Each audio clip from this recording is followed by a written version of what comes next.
So, good morning to those in the public gallery joining us today in the Infrastructure Committee.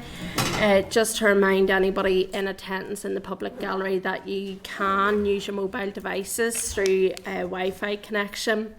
All devices should be muted. Password details are available on the gallery rules for anyone wanting to connect to Assembly's Wi-Fi network. 3G and 4G should not be used, and no recordings or photographs are to be taken. So if members are content, we'll proceed through the agenda. Are there any apologies? I have two at the moment. One is the Vice Chair, John Stewart, who's unable to be with us today, and another one for Stephen Dunn, who may join the meeting at another at another time during the meeting, but for now we'll record his apologies. So we'll move on to declarations of any other? I think everybody else is here. Yeah. Declarations of interest. I remind members that they are obliged to declare any relevant financial or any other interest that might reasonably be thought by others to influence their approach to the matter under consideration. Any members who have interest to declare in relation to today's business should do so now or when the particular matter arises in the meeting. So does any member have any interest which they might wish to declare? Okay. So move on. Chairperson's business. There's no chairperson's business as such, but just to say that we obviously have had quite a busy week in infrastructure with a number of key infrastructure projects announced in Northern Ireland, which is obviously great news in terms of the A4, the A5, and I know Narrowwater, which will be of interest to some in this table. But also we had the budget bill as well, which was good to see something coming forward to help our department spend money. But we had quite a busy week in infrastructure, so hopefully we can continue in a similar vein to scrutinise and support the Minister going forward just in the business of infrastructure. So move to the draft minutes. At page 7, there's a draft minutes of proceedings for the meeting on the 14th of February 2024. Can I seek agreement that members are content that the minutes are a true and accurate reflection of the meeting on the 14th of February? Agreed. Yeah. And I will sign the minutes.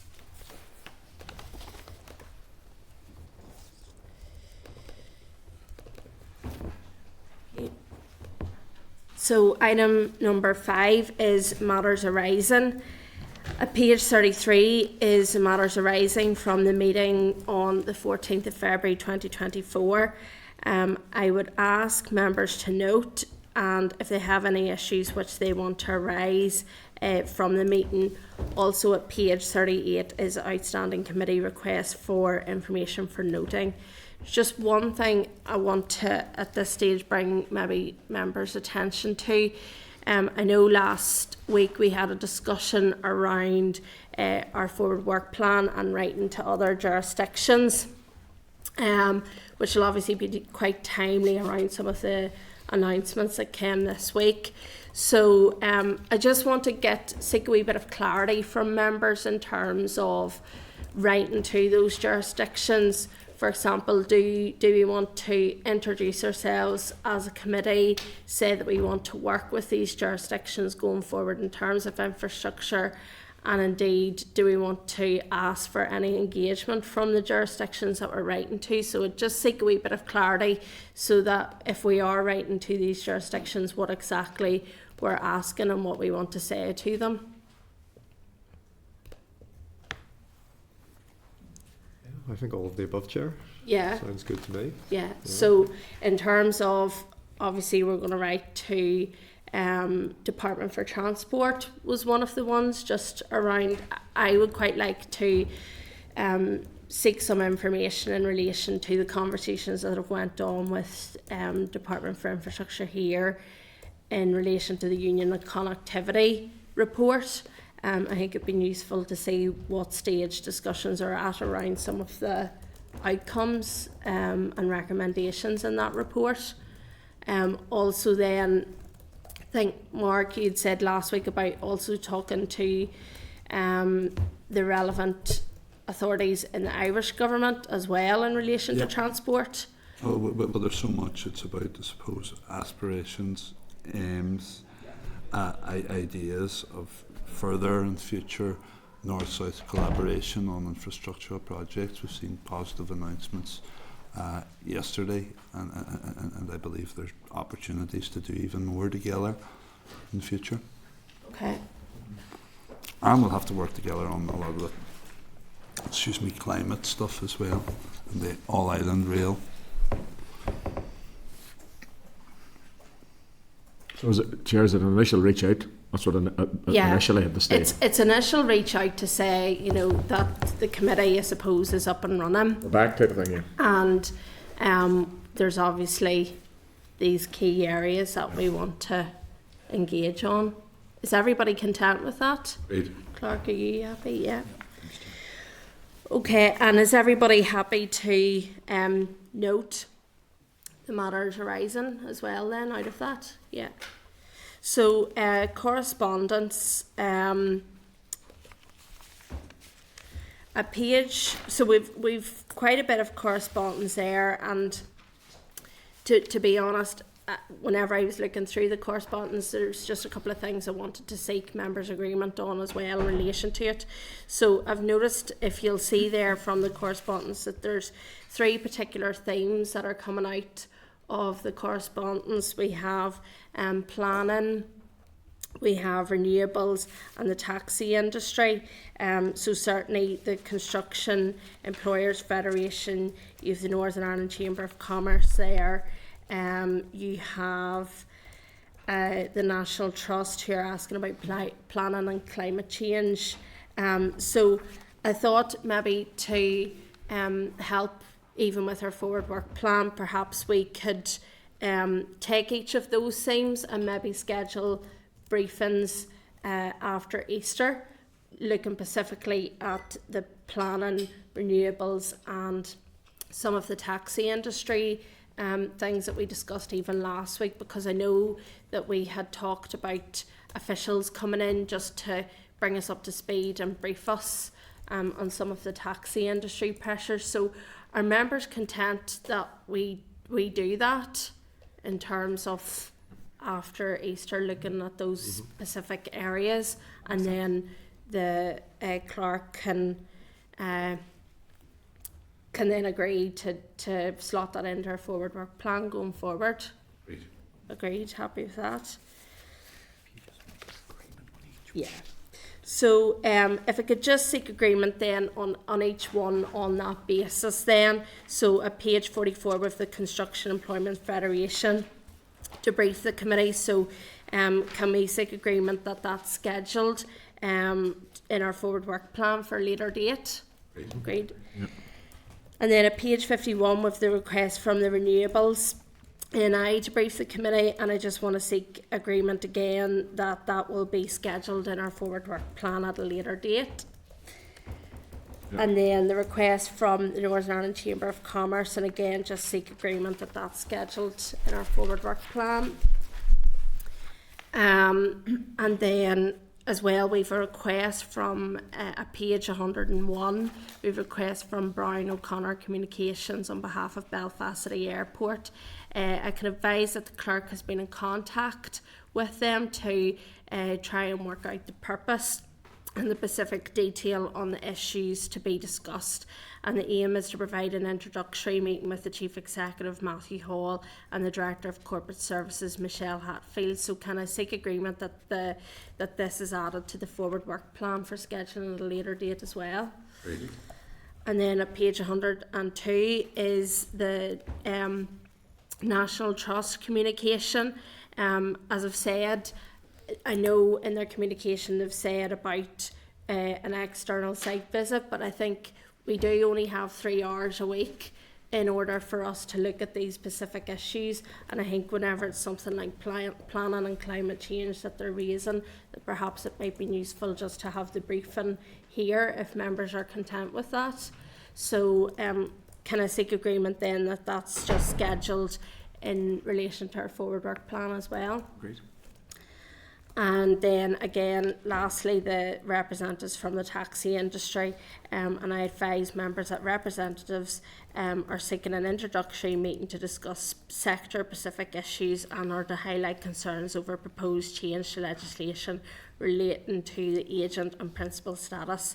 Therefore, it may be prudent to write to the department to establish some of the background on detail and timescale, proposed legislative changes and the department's assessment on the impact on the sector. And I know, as I said there, we talked last week about having in their formal work plan, and it was agreed to get details from officials. So just again seeking agreement that we write to the department and schedule evidence from representatives from the taxi sector at a later date in our forward work plan. All agreed? Yep. And then just to seek agreement for all remaining actions as per the correspondence memo. All agreed? Yep. Okay, so we'll now move on to item agenda number 7, and that's the Northern Ireland Water overview of the role and functions of Northern Ireland Water, including their annual report, accounts and business plan. Members will see in your packs that at page 114 there's a PowerPoint presentation from Northern Ireland Water. At page 127, Northern Ireland Water's annual report and accounts 2022-2023, and at page 343 is the ministerial response to issues arising from the Committee of Infrastructure meeting on the 2nd of March 2022. So I want to welcome, without further ado, and I know they're just getting settled in, but welcome to the committee, to Dr. Sarah Venning, Chief Executive. I just want to, before we do that, I just want to seek agreement that the evidence is recorded on by Hansard. So all members agreed? Agreed. Yeah. Apologies. Welcome to Dr. Sarah Venning, Chief Executive, Northern Ireland Water, and to Ronan Larkin, Director of Finance for Northern Ireland Water. You're very welcome to today's committee. We look forward to hearing from you. Just want to remind members that we'll let you both talk to the issues that you want to talk to today, and present to us, and then members will ask questions at the end. So thank you. Perfect, thank you very much. Over to us. So thank you very much for the invitation to address the committee today. So I'm Sarah, CEO, and joined by Ronan Larkin, who is NI Water's Director of Finance, Regulation and Commercial.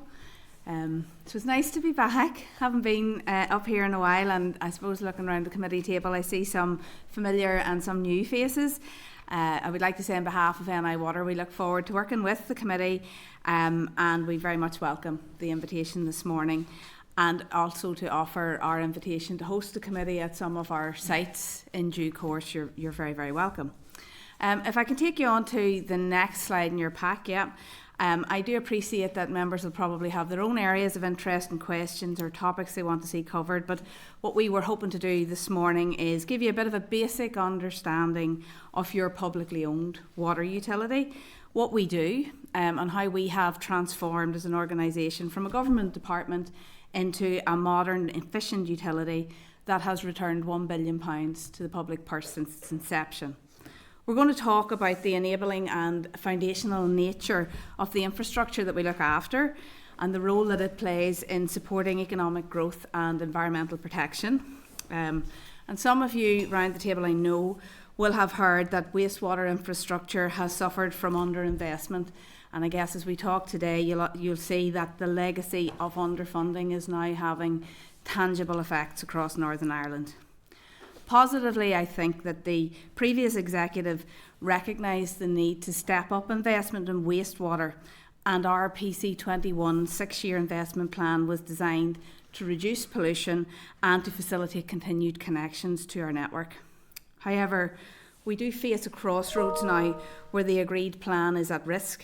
Budget constraints have been introduced in the current financial year, and further constraints are being discussed.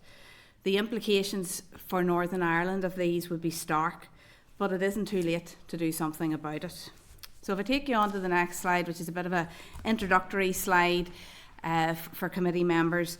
NI Water was established in 2007. We were established as a regulated utility and a government company. So we are a standalone company, we have a board of directors, and we are subject to independent regulation. And that's similar to what would happen with gas and electricity here in Northern Ireland. And it is the same form of regulation that happens to the UK water companies. Our sole shareholder is DFI, and that as a shareholder, they do hold a duty to ensure that the company is funded in order to carry out its requirements under the Water and Sewerage Services Order. The executive policy is that the domestic element of water tariffs is provided for via a subsidy, and what that meant then is that NI Water has a third classification as a non-departmental public body. And that further means then that we have to have RDEL and CDEL cover for our activities. Now we do derive income from business customers, but all other cover for all other expenditure comes from DFI. And as we talk today, you're going to hear us mention PC21, which is the price control period, and it runs from 2021 to 2027. The next slide comes from our annual report and accounts, and it's really just there to give you a bit of a flavour of the size and scale of the water utility that is publicly owned. So look, 910,000 people take our clean water services, 743 properties take our sewerage services. We produce over 600 million litres of treated water every day. We treat 362 million litres of wastewater every day, and we do that through 27,000 kilometres of water pipe and 16,500 kilometres of sewer pipes. There are 24 water treatment works, and they are in very remote places. You might see the impounding, the big lake beside them, or the impounding reservoir, but you probably don't see the water treatment works itself. There's over 1,000 wastewater treatment facilities, and in its totality, you're talking about £3 billion worth of assets. So that's why it costs so much to run this business. We have 1,450 people who look after all of those assets. And as a result of running this organisation that is right throughout Northern Ireland, so when the weather map comes on tonight, it doesn't matter what town, village or conurbation comes up, we will have assets there. We are the largest then consumer of electricity in Northern Ireland, and we are the second largest landowner. So that is both a burden and an opportunity, and we'll get to talk about that in due course, I think. The next slide in your pack then, I included this slide just to give, to enable us to give you a flavour, especially people who are new to the committee or new to NI Water, of the organisation that we have become. So as I say, we were born out of central government, and when we were first independently compared with other water companies way back in the day, we were deemed to be 49% less efficient. So they could do things for 49% less money. Since 2007, we've invested in our people, we've invested in technology, we have innovated, and we have closed that efficiency gap. So the last independent assessment seen in this price control period, us closing the final 5% to the notional most efficient company. And the notional most efficient company is you take the best of everybody's single individual performance. So they don't exist, but we would close that gap by 2027. So that is a fantastic good news story in a publicly owned organisation. And we didn't deliver those improvements at the expense of customer service. So across the board, across all our service measures and some new service measures that have been brought in, we've been improving our offering. So we have a customer service measure that enables us to compare ourselves with the likes of Amazon or John Lewis. So, you know, they're not even just bespoke water industry service measures. And I think equally impressive, not only is the money invested with us invested in an efficient manner, it makes a return for our shareholders. So we are an organisation that delivers a return on any investment made to us. We make interest payments on the loans that we have, and we pay dividends, the same as what would happen in the UK. And we have returned almost £1 billion to the public purse since we were formed in 2007. We're also very forward-looking, so we very much recognise the climate emergency. We have developed a climate change strategy, and we stand ready to play our part in delivering a net zero future. But there are significant challenges ahead, and you may or may not be aware, but environmental standards are rising. And today, the UK has higher standards than we do in Northern Ireland in relation to overflows and sewer discharges. Now, the Northern Ireland Environment Agency will introduce these more stringent standards here in NI, and that means that we will have to invest to upgrade our wastewater assets and our infrastructure. The modelling that we do on our systems now tells us that our wastewater assets are at capacity. It tells us that we are spilling to the environment more frequently than we should, and as a result, development constraints are in place across Northern Ireland. Because if a wastewater network or asset is at capacity, you cannot connect more load to it. And I know, looking around the room, that people have corresponded with us about that. Now, the final bubble on that circle, the good news is that we recognise this issue, we could see it coming, and we've set out a plan to mitigate it. We've put in place a capital delivery team that stands ready to accelerate the very necessary investment in wastewater assets across the whole of Northern Ireland. So, why would that be important? If we are able to move on to the next slide, which is setting out the pivotal role that the services provide in supporting new development and economic growth. I think you probably recognise many of the headlines in this slide, and they point to the growth and the ambition engendered in many of the strategies, maybe thinking about 10X or the previous programme for government. You've seen the councils put forward their local development plans, city deals are in place, investment conferences are generating great leads for Northern Ireland. And recently, in a press release, Minister O'Dowd said everything that we do and everything that we plan to do in delivering positive and transformative change needs to have the right infrastructure in place. So whether we're thinking about social housing schemes, regenerating city centres, new green recycling businesses, new or upgraded schools, student accommodations, factories, even hospitality venues, they need at the most basic level to connect to a sewer. And as many of you are becoming increasingly aware, that most basic of needs cannot always be met. And so why would that happen? So what we're setting out here is that the legacy of underfunding Northern Ireland's wastewater system has now caught up with us. And again, the Minister has pointed out that his department has been operating with a limited budget, and that has been the case for many years, and therefore there was insufficient funding to create capacity in the wastewater networks and treatment works. Now, the people that operate those assets have done everything that they can to ensure compliance and to ensure that environmental standards that are set are met. But what we did is we forecast that additional requirement for investment, and hence in PC21 the investment is £1 billion higher than it would have been in the previous price control. Now, the other thing for us all to recognise is that in Northern Ireland our environmental standards are lower than those set in England and Wales, and because of the lack of investment in wastewater assets, further dispensations have been in place, but they can be no longer relied upon, and the PC21 investment was necessary to bring our assets up to the NI standards. But I'm sure nobody here will want to be left behind England and Wales, and so those standards are due to increase even further. So as it stands, the situation across Northern Ireland is that the wastewater treatment works are at capacity and they cannot accept further load. Networks are undersized so that stormwater, rainwater, can overwhelm them and result in flooding or excessive levels of wastewater spilling from the storm overflows that are in the network and that act as pressure relief valves. So the issue that we face now is that if we connect more load to an already overloaded system, we would just increase the level of spills and the level of pollution, and that would come out either in the rivers, the lakes, the sea, or in people's homes. So we have to do something, we have to address that urgently.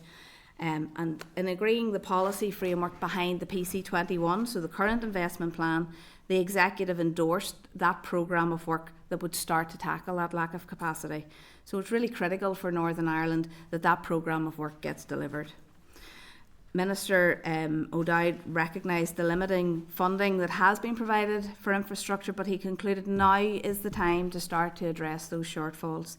And he did observe that we now need more funding to allow us to deliver positive changes, and we very much concur with that. So just when we're on the money shot, who better than the Director of Finance to take you through some of that? So I'll pass over to Ronan. Thanks, Sarah, and good morning, Chair, and good morning, Committee. So as Sarah had said, the PC21, the price control PC21 was a £1.8 billion capital programme for Northern Ireland across its water and wastewater. And I would echo what Sarah says, Northern Ireland needs that investment if it is to generate itself as a strong regional economy. It needs that if it's to support the people who live here in the communities that you all represent. And in 2021, the DFI Minister then, and the utility regulator here, the independent utility regulator, recognised that deep-seated need, that imperative for investment across the asset base for clean, safe drinking water every day, but not least in wastewater. And we submitted our business plan to the regulator, and they determined that the business plan, the investment of £1.8 billion, should be underpinned and funded for the services we provide. That would give then a green light for us to begin that necessary work, which all of us, and I'm sure all of you want, that we would begin to be able to reduce further the pollution and allow customers who are keen to live in clean, safe, modern new homes to connect throughout the region, as well as businesses who want to come here and set up business here, that they can connect to a wastewater network and a modern wastewater treatment work that can take the load that they will generate. So that would allow us then to begin the early stage engineering design and early build work that would be needed. And we wanted to make sure that could progress at pace from the get-go. And before you build anything, you have to have planning in place, you have to have the asset in place, the supply chain in place, and the design work to make sure that we're building a future-proofed asset for the 21st century. And so we worked very hard to build and bring together a very strong supply chain right across that piece over the years ahead. Now, if I go to the right-hand side of that slide, the PC21 final determination, the capital programme in there, which is the CDEL piece that Sarah was referring to earlier, if you break that down very simply, that 0.7, 0.6 and 0.5 you'll see in the bar chart, the 0.7 million would have allowed us to improve 43 treatment works across Northern Ireland. The 0.6 of a million allowed us to begin that task of addressing the big number of failing storm overflows, and our plan would have been to address 105 of those storm overflows and really make a great start in PC21 to address that. And then of course we have an existing asset base. And I always, when I think about our asset base, I tend to think about your own car. You have to maintain it. You have to keep it roadworthy. In our case, we have to maintain the asset base and make sure it's able to do the job that it does. And the plan would have allowed us to address, a series of frankly struggling treatment works across the province to keep them maintained, keep them going. And it would have been then a precursor and an early stage introduction into fixing some of the spills from many more storm overflows right across Northern Ireland. And that's something I think that we all see now played out in the media and played out in our television screens right across the UK, Scotland and Northern Ireland. Northern Ireland is no different. We have that problem here in Northern Ireland, all of us, to tackle and to address. So we have, there's a positive thing here. We have continued to deliver schemes all the way through the early stages of the price control and right up to 2023. And we've set out a series of pictures and headlines here that some of you will be familiar with. So we began phase one of the South Belfast Sicily Margarita Park flood alleviation project, which was a major concern for residents and businesses down in that area. In Ards North, we completed the major wastewater improvement project down in Ards North. Again, a big scheme, big engineering scheme, one involving us on our supply chain. And we appointed the one team, as we call it, for the extensive upgrade of Greater Belfast wastewater treatment works right across the piece, so right around the lock at Greater Belfast. That team has been appointed, extensive work there, and we have major organisations in Northern Ireland and across the UK ready to do that work with us and has begun that early stage work with us. If I think about then clean water out in South Down, out in Foffany, in the treatment works there, we completed an upgrade of a clear water tank, which again gives us resilience in the water supply going into the area supplied by Foffany. and then the commencement of the Meadow Lane wastewater upgrade system as well. And out to the west of the province at Derg, we upgraded the water treatment works there out in Fermanagh, and that provides again security of the water supply out to the regions there in Castle Derg, Strabane and outlying areas around there as well. So all of that work has continued to progress with the funding that has been made available, but we need more. During last year, during this year, 23-24, frankly, a lot of our work has been around seeking to secure the funding and really working very closely with our shareholder DFI. And I'm sure you're all familiar with the headlines around funding as we were heading through 23-24. Our shareholder had been asked as well to consider that they would have to cut the funding for water and wastewater by half on the capital programme. So just think of that 50% cut. So to recap on the numbers, the PC21 final determination, the independent regulator determined that 1.8 billion should be invested in the asset base here and in making those assets available to customers here. That underfunding scenario would take that down from 1.8 billion to 0.9 billion. So just half of that entirely gone away, not able to be able to promote works into the grounds and get the work done. Now, that was the frankly a nightmare scenario that is currently being faced. Now, we remain hopeful, particularly with an assembly back, that scaling back will not materialise. Because if it materialises, frankly, Northern Ireland is in a very bad place in terms of wastewater treatment particularly. And actually, we have to continue to make sure there's clean, safe drinking water available for everybody as well. So we remain hopeful that the scaling back will not materialise. Now, that will allow us then to make sure that the demand that, again, we see and you see for new private and social housing throughout Northern Ireland and for businesses being able to relocate, that we can accommodate them into our region here. That the people that use the service and society generally here, that they will see that we, as the Water Wastewater Company and our shareholder and frankly the government, are serious about tackling our part in pollution and making sure that we have a clean, safe environment here in Northern Ireland that we can promote, and that will encourage then others to follow suit. And on the back of that, straight on the back of that tourism continue to flourish, and that there be a reputation for great natural beaches here in Northern Ireland, clean, safe beaches, and that will continue as well. That's going to be a big piece of our tourism package here in Northern Ireland for our economy. If we don't have a clean Northern Ireland, we won't be able to promote the tourism to the same extent that I know we all wish to. And again, the point that Sarah made about climate change, we're part of the climate change public sector piece here in Northern Ireland, and that those net zero targets that we know we have to get into our business, that those then will be supported, and we will be able to have a chance of meeting those at Northern Ireland Water, contributing to the overall public sector targets on net zero carbon. Sarah, I'll hand back to you for summary. Thank you. So look, thanks everyone for your time this morning. I think in the course of the presentation there's some very positive messages there, thinking about how a public sector organisation has transformed. I hope we've brought into focus how that the infrastructure and services that we provide have a pivotal role in both protecting the environment and enabling economic growth. But the stark message is Northern Ireland's wastewater system is now simply not fit for purpose. It's undersized and it cannot meet the new environmental standards that the public is demanding. So as an organisation, we know what needs to be done. We've done the preparatory work in getting the designs and the studies completed, and actually in putting a supply chain in place, and we stand ready to deliver at pace. And that was the commitment given when we entered this PC21 period. But since December 2023, the shareholder has been signalling a move away from this enabling plan, and the impacts, if it comes to pass, will be felt right across Northern Ireland, and they will be widespread. And Ronan has shared with you our hope that funding can be made available so that we can accommodate both social and private housing, so that we can demonstrate that we are serious about tackling pollution and protecting the environment, and that we can play to our strengths and support the tourism industry, and as a region that we can drive forward towards our net zero ambitions. Thank you very much. You've said there about there is some positive, but from where I'm sitting, there's an awful lot of challenges going on there, and obviously, as we know, funding is key to some of that. But just members will have some questions as we go on, but I do have some initial questions.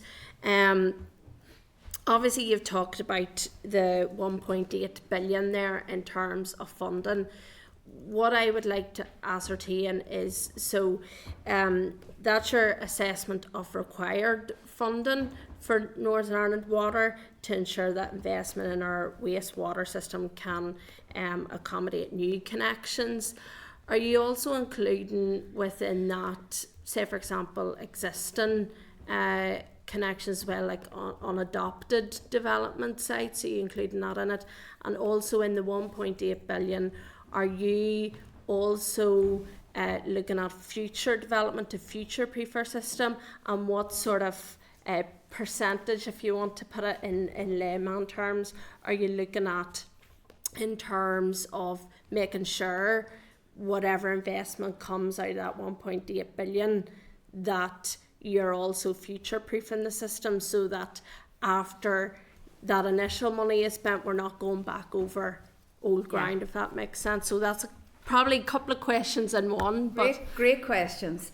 And maybe the starting point is, as a regulated utility, and how do you plan your investment in a regulated utility? So we're a regulated utility with a huge asset base, and we look to say, what are all the things that we would need to do in that asset base? And then we look to say, and what can we deliver in a 6-year window, and what can we get a supply chain in place for? So if you think about it at its most basic nature, when you work on a sewer network, you dig up the roads. So we couldn't possibly go into every single town and village across the whole of Northern Ireland. Even if somebody came to me and said, there's £5 billion, Sarah, spend that over the next 6 years, I couldn't do it, because it would bring Northern Ireland to a halt, and that wouldn't work for us.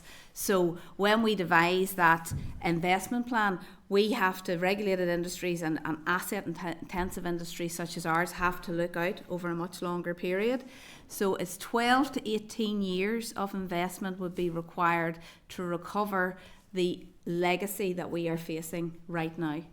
And as we try to address each chunk of that, so in the 6 years that we're in now, yes, the assets that we're working on, we would have an eye to future growth, but it doesn't. The 6 years that we're in now will not fix everything. So this level of investment that we're talking about will have to sustain in this 6-year period, in the next 6-year period, and the 6 years potentially after that. So that's what you're seeing. If you see it in the news at night when they're talking across the water industry, even across in the UK, and we're starting from a worse position. And you asked a question about unadopted sites. So in relation to unadopted sites, the first NI Water, as the operator and owner of the wastewater assets, we can adopt a site when it is at a certain standard. So we have asset standards, and when developers want to build houses, we work with them and we explain to them this is the standard to which you must lay your sewers or put in any infrastructure. And when those assets are at that standard, then we're happy to adopt them. We can't spend the money to bring them up to an adoptable standard, and the mechanism for that is when a developer would enter into an agreement with us, they should have a bond in place, and if they default on their part of the work, then if the bond can cover the difference, it gets used. But there has been historic cases where the bond was insufficient and there isn't enough money in the bond, and in those instances we're not in any way funded to do that remedial work.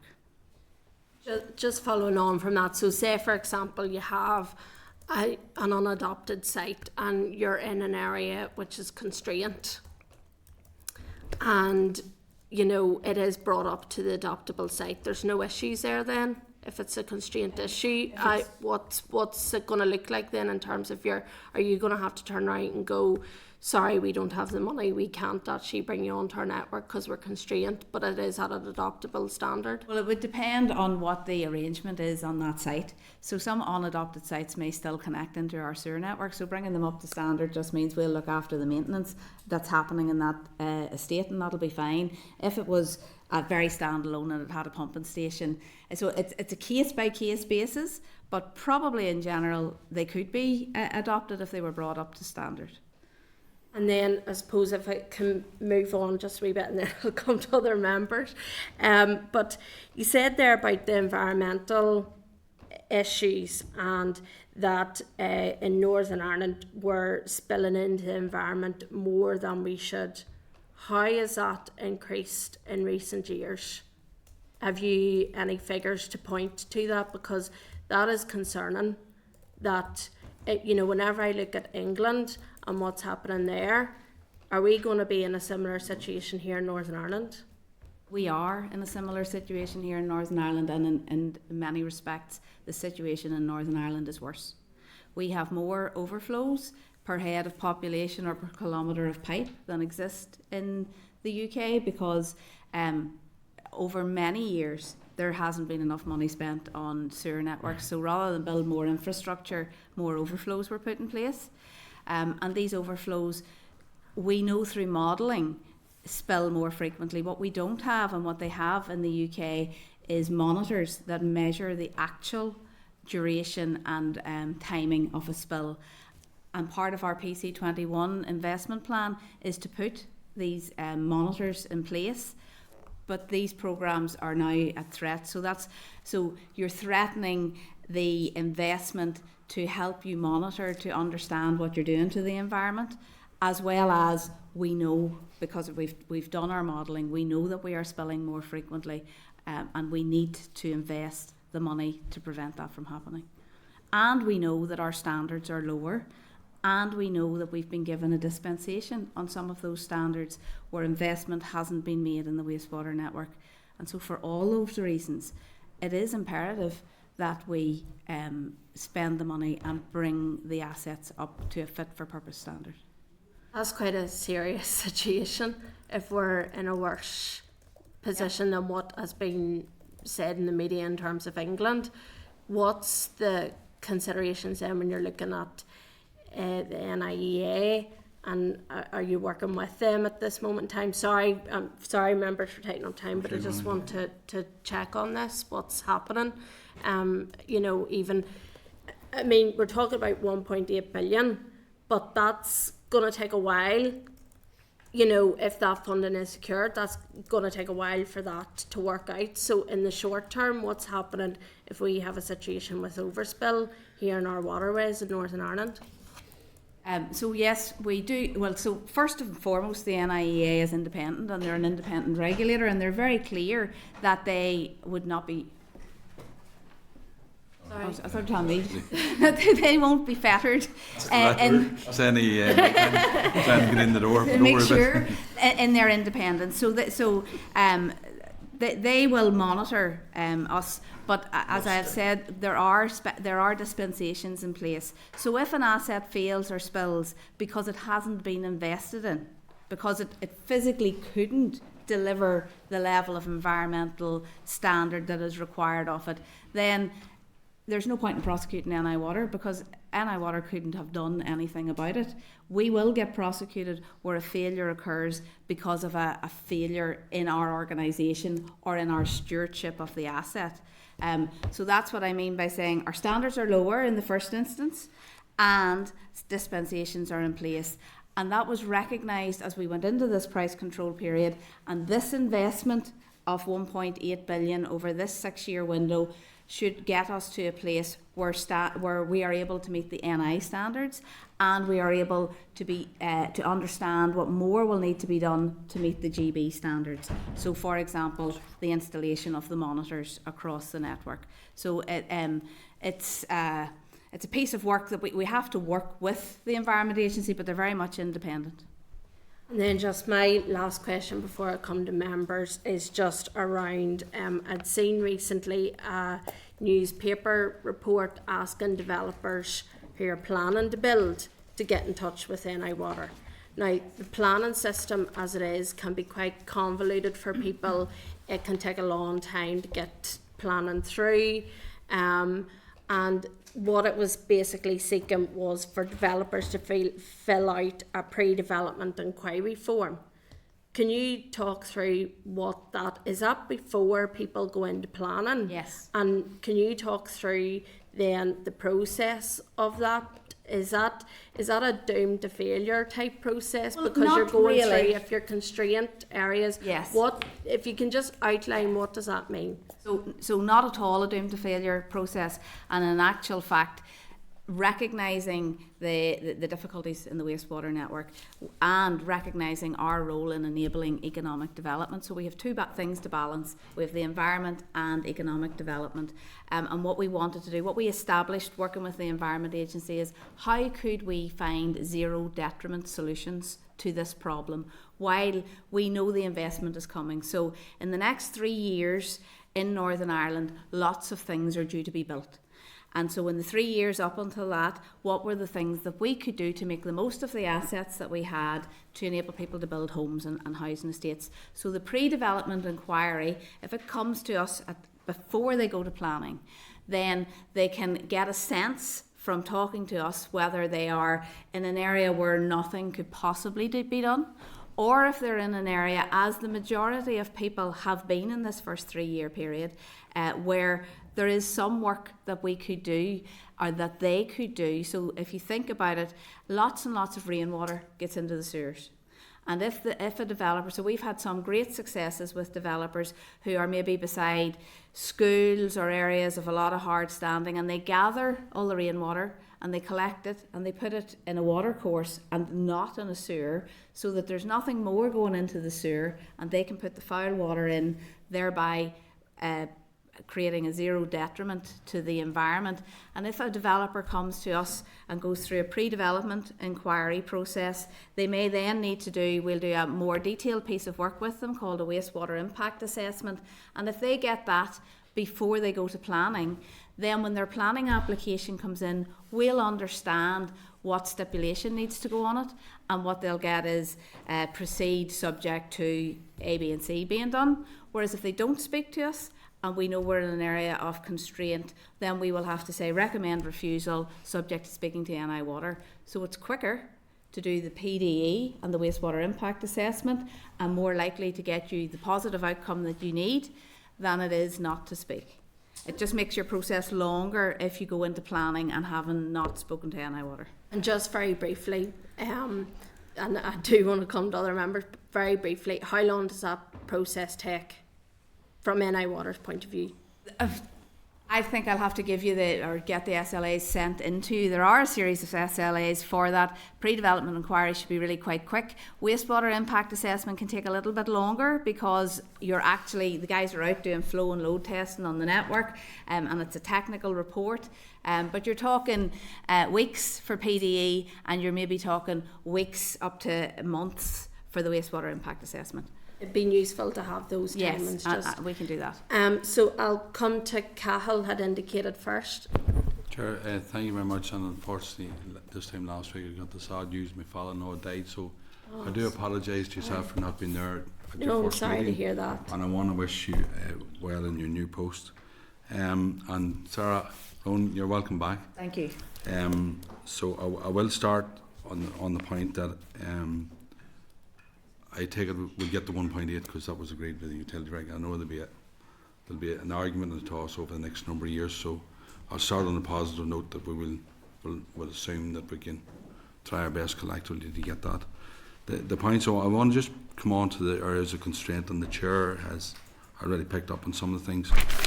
I want to touch on where the 100 areas of constraint are now, and just a wee bit more in commentary in terms of, and I appreciate the new system about engaging with the sector, but I think overall the plan and serves all of the groups in facilitation, and I mean social housing is a big programme for us. We need to engage with everybody if we're going to go about this and get it right from the start, because we go in, we build a house, we don't know what the NIE is doing, we don't know what NIW is doing. It's all separate issues that you apply for. So starting from today, and I appreciate this new form identification and talking to developers, because we get it as elected reps. We get the other side of planning when things don't go so well, Yes. or you're in there. So I welcome that, but just on the 100 areas of constraint, where are we now at the minute? Because I know there's programmes of social housing out there. We committed to it in government. We're back up and going just on that. I've 2 or 3 questions here, but I'll start. Well, I suppose the first bit is the 1.8 billion has been approved by the utility regulator. So they have said this is necessary. What they have said is this is essential, that there is no nice to have in the work that's included within the 1.8 billion, and it is necessary. However, as I sit here today, I have no line of sight to that money. So in fact, I have been asked to make a cut in the capital programme in the year that I'm in, and I am being asked to plan for a 50% cut in wastewater going forward, which means that the 100 areas are going to increase. And in all of those 100 areas where we might have been able to say, why don't we have a zero detriment solution because a wastewater treatment works is going to be in place in 2 or 3 years' time, that's not going to be the case.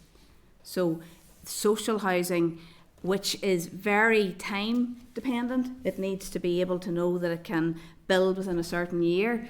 You're now under a world of uncertainty, and you cannot properly facilitate the people who are trying to deliver those social housing schemes and all the other things that people are trying to do. So I can't overemphasize the network is at capacity, and so when you know that, you can't connect more load to it. You can't say, sure, it'll be okay, because you know now that it won't be, and you know that you're not meeting the low standards that you have. So you would, if you don't invest in your wastewater assets, you are grinding your economy, or that part of your economy, to a halt. No, I appreciate all I'm saying. I'm sure there's not opposition to all of that. We Yes. understand, because electorate actually getting the day and daily. Yes. So it's between social housing and all the other elements, and that's just, I want to know, because the last report we got was the 100 areas of constraint. The next point I want to go on to, obviously, is the climate emergency stuff, the flooding, the intense rainfall. And I used 2 examples in Uri and Downpatrick recently. And in terms of your own programme, was there's three programmes. There's the maintenance, there's your upgrades, and then there's new build or new development, which is your key target areas for going forward. So in terms of the climate emergency stuff, where are we in terms of it, trying to identify and address it? So in terms of climate emergency, as I say, we've done the work to say what would that mean for the water company. We have a climate change strategy. It has 2 strands to it, so all your carbon stuff and getting to net zero. And the second bit, which would be more pertinent to flooding, is climate resilience. So from a water assets and wastewater assets perspective, how do you ensure that the assets that you have can deal with the heavy deluges of rain that you get now, that you didn't used to get in the past? And how do you deal with the more prolonged hot weather and dry weather from a water resilience perspective? So for this past 3 or 4 summers, when the temperature here goes above 23 degrees and stays above 23 degrees for more than 3 days, the people of Northern Ireland increase their demand for drinking water by over 20%, to the extent that actually we will struggle to make sure that we have enough capacity in our treatment works to produce all that water. So that on both sides of the wastewater and the clean water, there is investment and assets needed to provide climate resilience. And again, long-term assets, long-term plans. The next price control, PC27, we would be factoring all that into our plans, and we would be saying, so if I'm going to do some work in a wastewater network, I will be doing that with a view to how do I ensure that this can provide the resilience that it needs against climate change, recognising that you will not build a wastewater network that can deal with every eventuality in terms of the amount of rain that's coming from the sky, because the pipes would be so huge it would be completely unaffordable. But that's where you have other solutions like blue-green solutions and ways to divert that sort of stormwater. So it's very much in our plans, it's very much in our thinking. It's it's quite developed, and I hate to say it, but it has a cost, and that's why that sort of level of investment will pertain for the next number of years, because we have now new challenges. Not only do we have environmental standards to meet, we have to meet we have to deal with changes in the weather. So put that slide back up. I've asked Anthony to put that slide back up, Cathal, to your question, because some of the things on there start to directly or indirectly positively impact some of the things that you're talking about with regards to climate and asset resilience and the ability to have buffer in place. So we'll pick a couple of things out. The completion of the upgrade to the Foffany Clearwater tank. That's us building a great big tank up in the mountains, up in South Down. So when the Fofany water treatment work produces the water, we can store more of that water and have headroom and resilience available for when the dry weather comes. We need to replicate that kind of scheme throughout lots of other parts of Northern Ireland. As Sarah says, to do that, you need capital allocation, capital DALE allocation, CDALE allocation in our budgets. And frankly, if you're going to build a scheme like that, you need to have that clear line of sight to that funding several years ahead. Whereas at the moment, we've gone from not just stop-start, but stop-start and cut in 50%. We've got to get away from that if we're serious about these assets and the resilience and the service that these assets provide to our customers here and our businesses here in Northern Ireland. So I just thought it would be worth going back over some of those, because those kinds of things are what we use the money for, to put that investment into the ground, to then begin to address some of the questions that you're rightly asking. And that's why we're having the conversation today. Although I was delighted to see Sicily, I didn't know we had property out there. Is that Sicily? But I mean, besides that, That's where the committee would like to visit. Tongue in cheek. Well, we can bring in the Sicily Park. Marguerite in Newcastle. It flooded a couple of weeks ago. No, I don't think we said. Just You couldn't can bring in the resist. Sicily Park, but you Sorry, don't need Chair, a flight to get I just there. could not resist that. But the final question, the final question is the announcement the other day of the 16 million from the Minister in terms of capital and waste. Can you identify? Have you identified an area for that yet, or can you respond or comment on that 16 Well, million? very much, but I think you have to set it in context. So in this year, 50 million was taken out of the programme and 6 to 7 has been put back in. So, of course, we'll deliver that very efficiently and effectively, but you're 43 million down before you start. And that's this year. So we will use the money that's been made available, that 16 million to us. We will make sure that gets used, and we have people actively trying to get some of the schemes that we had to stop in December because of the cuts, to get them back up and running, get the sites open, get plant and equipment and contractors back on sites. And some of those contractors have moved away to other places, including parts of England. And we're saying, come back here, we have another 5 to 7 million to spend with you. So we will use it, there's no doubt. And we're grateful to have it, it's good to have it. But we need its clear line of sight ahead. These are huge, big programmes of work, they're big, complex pieces of work.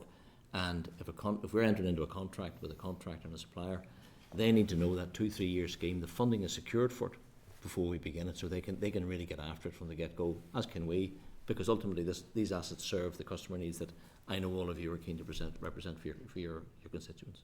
Just a final point, not for comment. I mean, appreciate the questions are asked in relation to, we know what legislation is coming down the tracks and what's committed, the climate.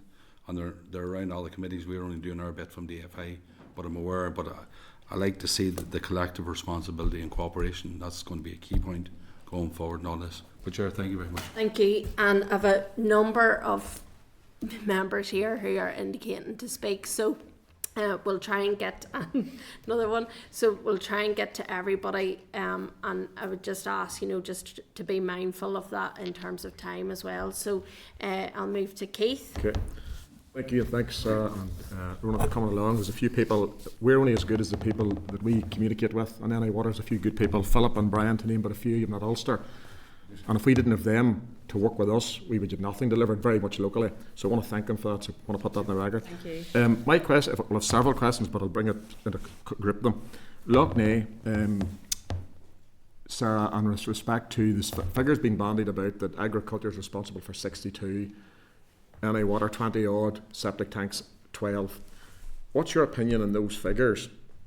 And how much do you feel that NI Water is, affecting that whole issue, the green lock, as I refer to it as? Yeah. I have my own opinion on the figures. What's your opinion on those figures that you are responsible by 20 odd %?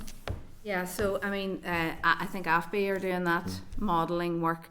I think broadly we recognise that if you think about, I think we understand that we might have somewhere in the region of about 76 wastewater treatment works around the inner edge of Loch Ness, because I think I heard someone talk yesterday, if you think about the entire catchment of Loch Ness, it goes, it extends way past that inner collar, but in that inner collar we've 70 odd wastewater treatment works, and we have a standard to which we treat the wastewater coming from those works, and that standard has nutrients within it.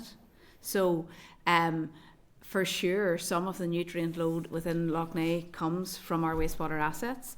I think we have, so if you think about Ballyronan, so Ballyronan has been invested in, so we have been investing in our wastewater treatment works as best we can. So we would believe that yes, quite a bit of the nutrient load will be coming from runoff from agriculture, and then we are also aware of 10,000 septic tanks around the edge of Lough Neagh, and those are the ones that we are aware of because our only responsibility in relation to septic tanks is to carry out an empty when requested. There may well be more that we haven't been ever asked to empty. So broadly speaking, and we haven't done an analysis of the actual modelling, but broadly speaking, the ratio is probably there or thereabouts. Wouldn't be in a big disagreement if the 20%? No. Okay. Because that's what happens in wastewater treatment. You treat out, but you don't treat out all the nutrient load. And generally, the Environment Agency then are the people who do the calculation as to what the water course can accept.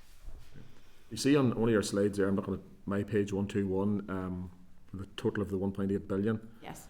It says address 105 failing storm overflows. Yes. That's addressing 105. How many do you think you have? So there are thousands of them, and there are probably 800 to 900 failing overflows. And this is the first tranche of money being invested in a significant way in the wastewater system. So before you fix the overflows, because if you could fix the overflows, but what that does is convey all the waste to the wastewater treatment works. So in this part of the plan, quite a lot of the money was focused on wastewater treatment, so that when the overflows get fixed, you have treatment in place to be able to deal with it. So yeah, that's why this is a programme of work that lasts way beyond 6 years. So if you look at that slide that's up there now, that 1.8 I think it is, Yeah. and that's reduced to say 0.9. So effectively, if you do maintenance and repairs, is 0.5. Yes. And it's just disappeared. Aye, so you don't have any money left. So you've next to 0.4. no money left to address either your treatment or your capacity. That's why I'm saying the impacts would be widespread. So for the remaining period to 27, technically today you've 0.4 to spend. If, You don't get the 1.8. yes. So are you planning for 0.9 or 1.8? Ultimately, you'd like 1.8, but what are you planning now in Well, your head? as a company, so I think this is the dilemma of the governance model. So we are a regulated utility, and the regulator has been clear that they demand of us to meet our obligations to deliver PC21, because that's what we signed up to. And that's what the policy framework that was in place by the executive enabled. So the policy framework was the framework that PC21 was designed on. And the shareholder is signalling perhaps a reduction in funding, and what would that look like? So we can tell them what that would look like, but as a board of directors, an independent board of directors, we are being very clear with the shareholder that we don't believe that we can take decisions to break the law in relation to environmental considerations. So in answer to your question, I'm putting forward an operating plan to the shareholder this year that enables me to keep that programme alive, because I think that's what Northern Ireland needs. Now, the shareholder and also, I suppose, the policy maker can change the policy framework to say, actually, it is now our policy not to protect the environment. It is now our policy not to support economic growth. And if that happened, then the regulator could change their determination. But that hasn't happened yet. And I wouldn't recommend it. Okay, and one final question, but it's a sort of a bunch of questions following on from the chair's point. So Ballyronan, for example, or McGashel, you were talking about doing upgrades to those plants. Mm-hmm. What percentage do you leave capacity? Forget about the pipework feeding the plant, because you're going to reduce that by storm removal, hopefully. What capacity do you leave in any of those treatment plants whenever you upgrade them? Do you leave 10, 20, 30? What's the benchmark? They have design standards, and actually they're probably trying to design in 15 years plus growth, because these are maybe 40-year assets. But I can design, so it has happened where we will have built a works and then a big factory comes along, or a big, if you think about Dungannon, an agri-food business Granville, comes yeah. along, and therefore your headroom gets eaten up in a much quicker time frame. But there's a distinct balance between, if you make it too big, then it's inefficient, it uses more electricity, it uses more chemicals, and it doesn't treat as well. So we do sometimes then try in those works to leave enough space so that if in the future you had additional load, you could quite easily build another lane, or you could like modular build. So we try to do that as well. And final. I can't say very much the way I started. Wastewater impact assessments, so the whole developer model, right? And the developer goes to pre-build and he has a conversation with yourselves before he hits planning. Yes. And you come back to him and say, right, you're going to add on this, reduce the multiplication of 12 schools, car parks, all that. That wastewater impact assessment, is that developer paying for that service? So I want to fire a few around this one thing. Is he paying for that service, he or she paying for that service? Yeah. How many people have you got doing that, as in staff inspections for wastewater impact assessments? Are you meeting your turnaround of 65 days? Is he or she getting value for money? So I find a lot of developers onto me, excuse the term, they're paying you for a service. And the question is, broadly, are you delivering that service? Yes. And then at the end of it, they pay then for splitting of the storm, for foul. And at what point in time is that going to stop, that you then remove too much storm from the system to leave your foul being too strong, for a better term, going to your treatment plant? So at what point do you say the 12 rule is going to have to stop? So Yes. there's a lot of questions there. In other words, is the developer getting a rough deal? And are you making him or her pay? Are you meeting the targets? And are you resourcing that whole thing? Roy Mini does a great job, but I'm not picking on Yes. Roy, but is Roy getting enough resources to do his job? Because developers is coming onto me day and daily, frustrated with that whole process. From start, initially, then planning, and then getting to finish. Yes. So that's, and I'll leave it at that, but you understand the whole model of that. So yes, and in answer to your question, I guess the best way is that we would have the capacity in place and you wouldn't need a wastewater impact assessment. And if people, and the choice that people now face is you can wait until the capacity is in place. And even if we were properly funded, that could be anywhere between 6 and 18 years. So that's a decision, that's people's decision one. If you want to accelerate and understand, is there more that you can do? So if I haven't got the money to invest in the assets, I certainly haven't got the money, I haven't been given the money to pay for the wastewater impact assessment. So therefore, yes, developers are being asked to pay for wastewater impact assessments, and they are between £2,000 and £3,000 generally. And people are building, you could be building one house, but lots of people are building hundreds of houses. So they are being asked to pay for the wastewater impact assessment. Are we meeting our 65 days? So thank you, Deborah, you asked about SLAs. Keith obviously knows on the wastewater impact assessment, 65 days. We do see performance stats, and I have a recollection of 80% plus, or maybe even 85% plus being met, but we'll provide the figures of how we're doing in relation to the SLAs. And yes, developers then do have to pay. So if the wastewater impact assessment comes up with a solution, and the solution requires pipes to be built, or storm to be separated, or a tank to be put in place, then yes, that is something that the developer has to consider. Do they want to price into their scheme? And they are absolutely free to decide not to do it, but then their scheme won't be viable. And then they'll have to park that until such time as the publicly funded water company catches up. And this is the legacy of underfunding. If you underfund your wastewater, you can't support your developers. And these are social housing developers as well as private housing developers. So those are the choices that were made in the past. And are the developers getting a rough deal? The starting position for the theorists was there's no capacity in the wastewater network, close it down. So I don't think the developers are getting a rough deal, because I think that we are finding solutions 9 times out of 10. So lots of work is getting done, lots of homes have been built. And have we increased staffing I can't tell you just how many people work in developer services off the top of my head, but I can tell you that we have increased staffing, and we have accessed external support as well to try and bolster that, so that we're not building all the cost into the company. So Just a comment, it's not a question. We're going to need to move on, but yeah. It's not a question. That obviously wastewater impact assessment is the very starting process of the whole key. Yes. If that's delayed or taking too long, that holds the developer up to begin for planning. So that's the first key in any developer now. It's not NIE generally, it's wastewater, but I'll leave it there. Yeah. Apologise for... No, it is a massive area, you know, and you're right, we're getting And I it suppose down just daily. to finish, that when we were told in December to stop, to put a hard stop on work between now and the end of the year, those are types of works that we would have to put a hard stop on, because if you're told to stop spending money, you have to stop spending money, and that creates delays for people. Thanks. Thanks. Now going to move to Peter, and then it'll be Patrick then after that. Thanks, Sarah and Ronan, for your presentation. Sarah, good to see you again as Yes, well. thanks. I think I'm following a bit of a format here. I've got a couple of questions. Firstly, could you explain and describe what the impact of not receiving the full allocation would actually look like in terms of service delivery, water quality, and capital projects? What would that actually look like?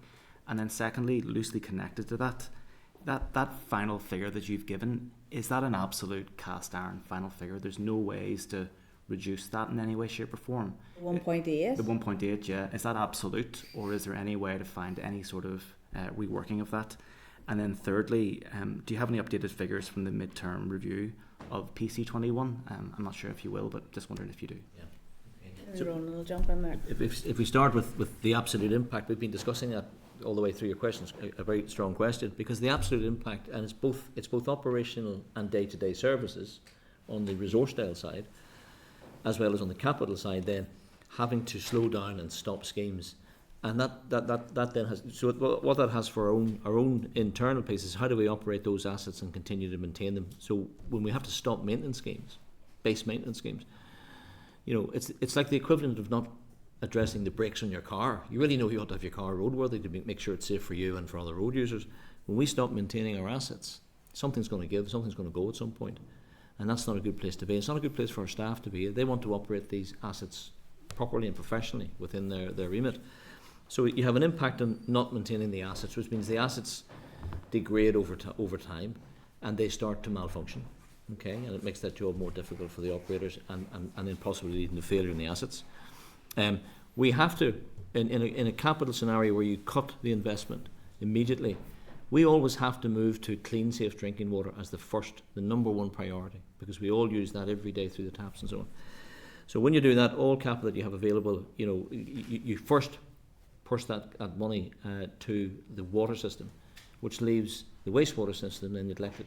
Okay, and you're using the bits you've got left. So we've had to pause maintenance schemes and delay those schemes to start into next year because we weren't able to do them this year. We've had to stop beginning new schemes this year. So we were ready in a number of places to put capital works on site and begin work. We've had to stop some of those and work with our supply chain to say that's not going to be happening this year. And then we've had to build in delays. And frankly, if you have a scheme that you've started and you're then moving away from that scheme and you're asking suppliers to move off site until further notice and they have to close the site up with us, it's inefficient because you have to open the site up again at some point. So you're paying to close the site down, make it secure and safe, and then you're opening it up again. You have to start reworking the site. That's a very inefficient use of money. And so it's not stop-start, and I would add to stop-start and significantly cut a capital programme, the nature of Northern Ireland Waters, is not an efficient, good use of public money. So that's an immediate impact there. The next piece is that the things you have, like the 105 interventions that you have around the constrained areas and so on, they just go much further back immediately, because the impact is not just in year. The impact that we're facing in 24-25, when we're looking at, you asked the question, Keith, I think about what are you planning for Yeah. you know, the future. We're trying to plan for the scheme that is PC21, the programme that is PC21.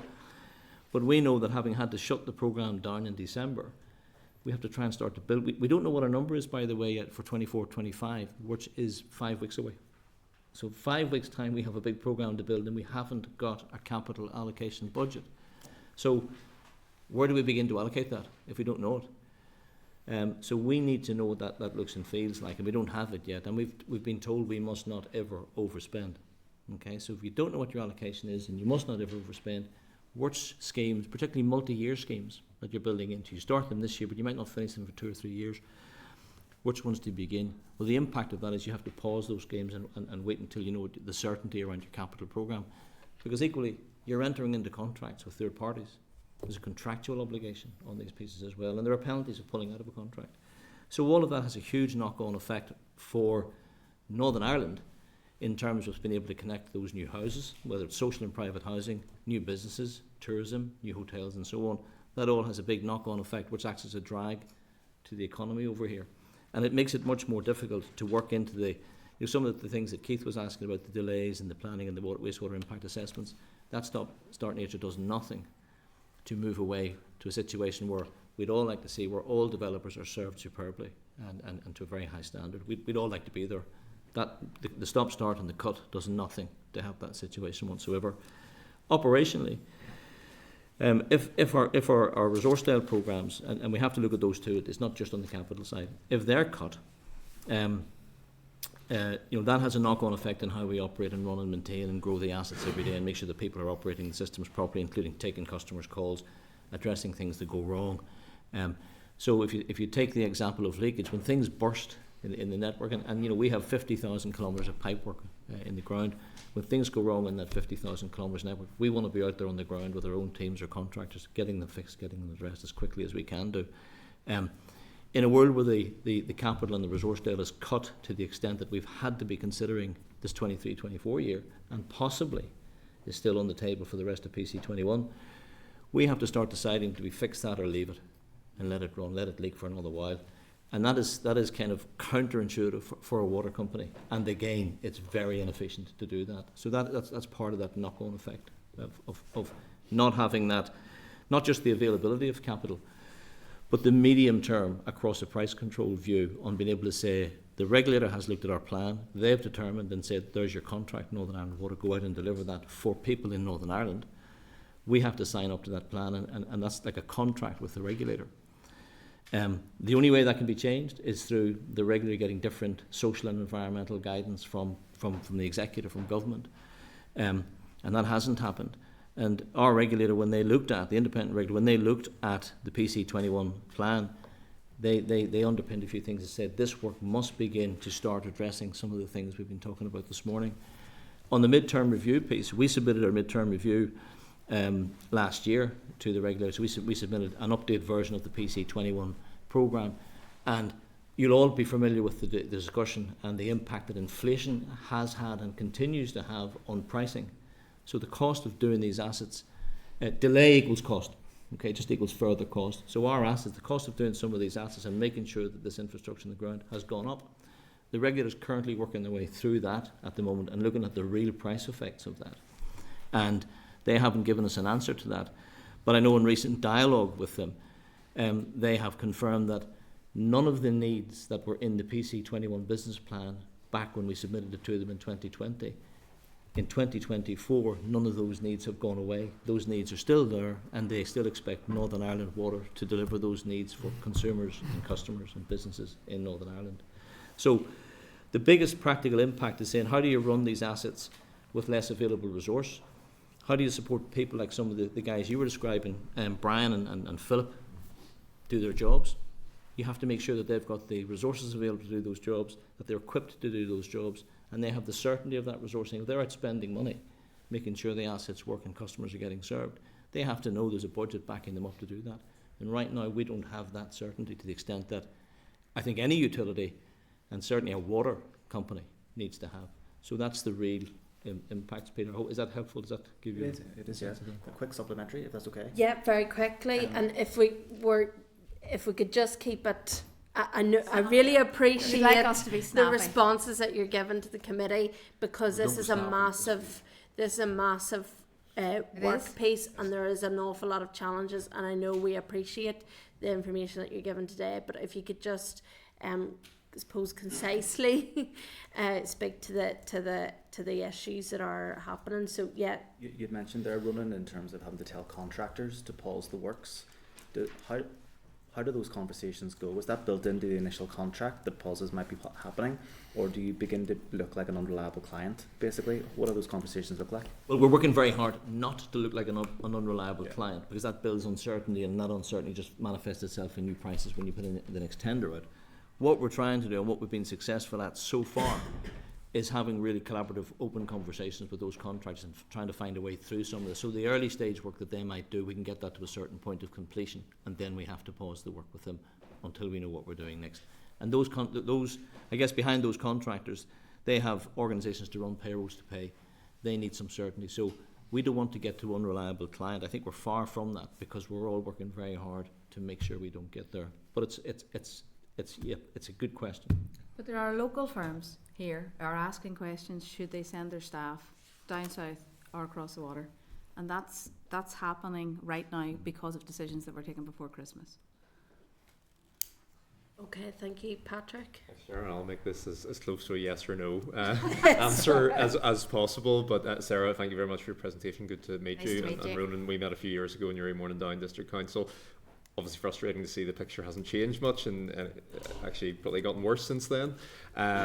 Two questions. One was returning to Deborah's question about the unadopted developments. Appreciate that this is not necessarily NI Water's responsibility, but do you have a list of developments where there are NI Water assets that have not been brought up to an adoptable standard, so that if funding were to become available to top up the existing bonds that have been insufficient to bring those assets up to an adoptable standard, you could more easily work through those assets to bring them up to that standard? I mean, they're spread across Northern Ireland. I have a number in my constituency that I'm aware of. It's not always, pumping stations are the issue. Sometimes it's streetlights, sometimes it's pavements. Obviously fall outside of your remit, but do you have a works plan if that funding were to become available from the department to complete those works?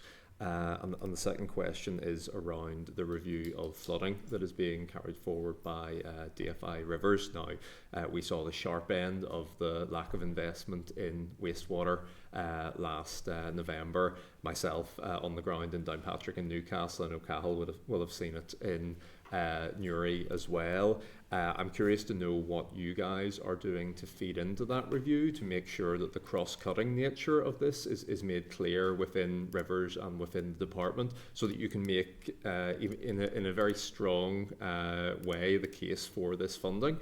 It obviously has significant political attention at the moment as well in terms of alleviating future flooding. So curious to know how you guys are feeding into that. So in relation to unadopted sites, I think the first point to say is all those assets on unadopted sites, none of them are NI Water assets. So they might be wastewater assets, but they are not NI Water assets.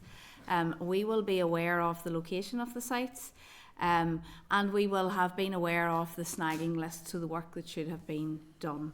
And yes, an exercise was taken at one point to say how much money would it cost to bring a lot of the sites that we knew about at that time up to an adoptable standard. So that assessment was done. But you are looking at, people are thinking of taking £900 million away from the assets that you are responsible for. So we have had no indication that anybody is making money available for the assets that we are not responsible for. But we can help. I mean, again, we are expert. We have access to contracts, so we can do a job. But I think we have to do a job on the assets that we own in the first instance. In relation to flooding, I guess in previous generations of coming to this committee, I think I might have been talking about Downpatrick and in relation to a failure of NI Water assets.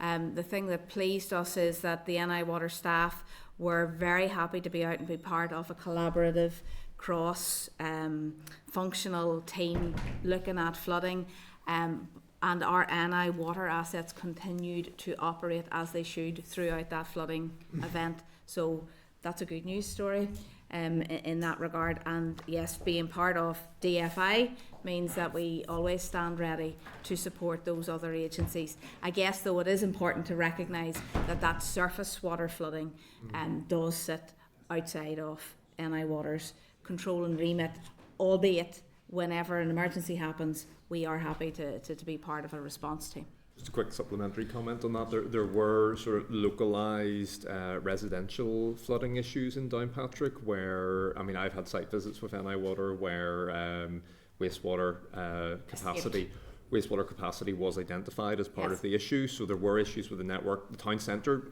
definitely that was more of a rivers issue, but there would have been localised And that's examples. Exactly what we're talking about today. So that is the manifestation of, if you haven't got enough capacity in your sewer, it's coming out in people's homes, gardens, as well as the water courses. It's entirely unpleasant, and that's what we're trying to say. We need to be told to get on with it, to get on with fixing it. That's what we want to do.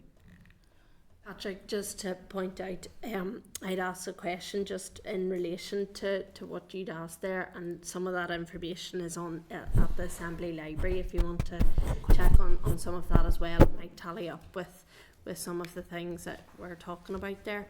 Danny, I'll move on to you next. Thank you, Chair, and thank you, Sarah and Ronan. You'll be glad to know that what I was going to ask, the information's already been answered by yourselves, so I've only one wee quick one. Overall drinking water quality compliance 2022 calendar year over the target, 89.83%. Do you know where we're sitting now? So the calendar year 2023 has ended, and I can't give you the 99.9%, but I know that we came in over target, so we met the drinking water. What month is it? February. So there'll be final checks with the Drinking Water Inspectorate, but in our calculations, as we believe that we will have met those drinking water standards. And I think that's a really important point to make, that just to share with the committee. My daughter said to me this morning that people like to drink bottled water, and I said, well, I don't understand why, because your tap water goes through more stringent testing and more checks than bottled water has to. And so we will be doing quite a bit of work to try and get out there the checks and the reassurance that you can take of the safety and the quality of your drinking water. And there are over 200,000 samples of drinking water taken per year and tested through labs to provide that assurance. So that's what goes on in the background of those figures for drinking water quality. So I'm very, very pleased to see the water on the table this morning. A wee positive question there. Yeah, that's good. And we all... Like Del Boy?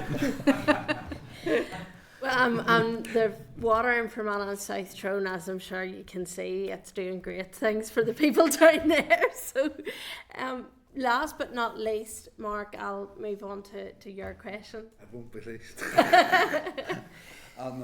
Thank you for coming in and well outlining just how troubled the waters are in terms of where you're working and where we all need to be working, not just as a committee, not just as a department, but as an executive and assembly to move this place forward.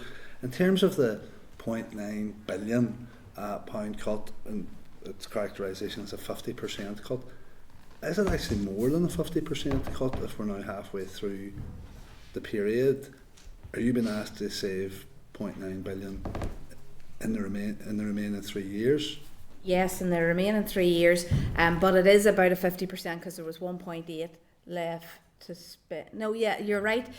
Look, we have invested 321 million this year, and 200 and odd the year before, and 200 and odd the year before that. But in the last 3 years, the plans were to invest circa 600 million per annum, because we were starting to build really big schemes, wastewater schemes. And it's out of those last 3 years that we are being asked to take that 600 back down to around 300. So your 900 million is coming out in those last 3 years, and therefore it means you can't start construction. I think it's been very diplomatic. There's a continuous referral to the shareholder who's asking you to make these savings or cuts. I mean, you've one shareholder, and that's the Department for Infrastructure, and obviously the department does have budgetary challenges, all departments do, but the executive signed up to this going forward. There was a recognition across departments, across parties, of the role of Northern Ireland Water, the need to upgrade our infrastructure to move this place forward in so many ways. In the face of these huge cuts and savings, how do you actually prioritise what you do and what you don't? That's a really excellent question, and that's where if you hear us talk about policy framework, sometimes I think they're such boring languages, but the social and environmental guidance was approved by the executive, and it gave the decision-making toolkit to ourselves, the Environment Agency and the Drinking Water Inspectorate to come up with the big plan. So if there are 900 million cuts to be made, the first thing that has to happen is that there have to be changes to the social and environmental guidance, because we need to be told what is the will of the policymakers. Do you want, and really there will be no money for wastewater other than to keep what you own ticking over. You will not be able to build capacity. But we will need guidance to say, you know, if you were down to your last £100, do you protect the river course or do you build a house? Just the monitoring programmes would be in jeopardy. You know, Oh. it's almost like someone doesn't want us to know how bad the situation is. Yes. In border areas and in capital projects, would you have any collaboration with counterparts in the south? We do, and in fact, in the northwest, we would take waste across the border and treat it in Derry in our Culmore water treatment works. So we have an arrangement with Donegal County Council in that regard, and we meet with counterparts in Irish Water to share learnings and best practice in relation to how we're doing capital schemes or you know, whatever other challenge. We face very similar challenges. Do you think there's potential for enhanced collaboration? And we also have had the EU funded schemes, so on shared waterways like Carlingford Lough and like up in the Foyle area, where we have worked with Irish Water on Shared waters. Yeah, shared water schemes. So we do that as well. And we're applying for Peace Plus funding as well. We've put extensive applications in for Peace Plus funding, which we think will complement the investment we're making in wastewater assets. But the stipulation is that it needs to be something you're applying for, something that you're doing beyond what you know. It's an add-on or an addition or a complementary thing that you're looking at. But we're looking at those Peace Plus funding because they do open up opportunities for Northern Ireland to have additional investment here funded from elsewhere. And so we would be very the two Interreg schemes that Sarah referred to were hugely successful, added value and added assets on the ground for Northern Ireland,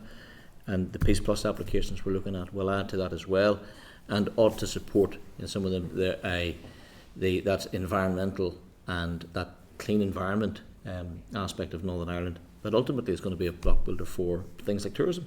I wonder, might there be a role for us as a committee to support those Peace Plus bids? That might be something we might be able to look at here. And finally, just want to, you have so much to do, and never mind, balance the books. Have you identified all the lower hanging fruit, less expensive, sort of like the Living with Water schemes, SUDs, and that there's work ongoing to identify more? And what work has been done to maybe identify revenue generation opportunities within and across the estate of Northern Ireland Water as well, in terms of potential around dynamic new renewable energy projects and so forth?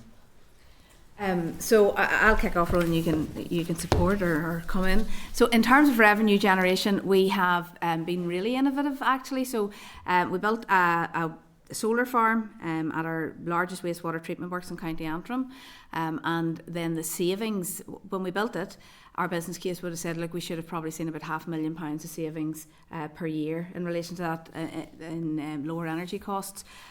We have seen £1 million worth of savings now. Energy prices have gone up, but beside that then we have put in battery storage, and that's a revenue generating activity. All our for resilience, lots of our assets will have generators.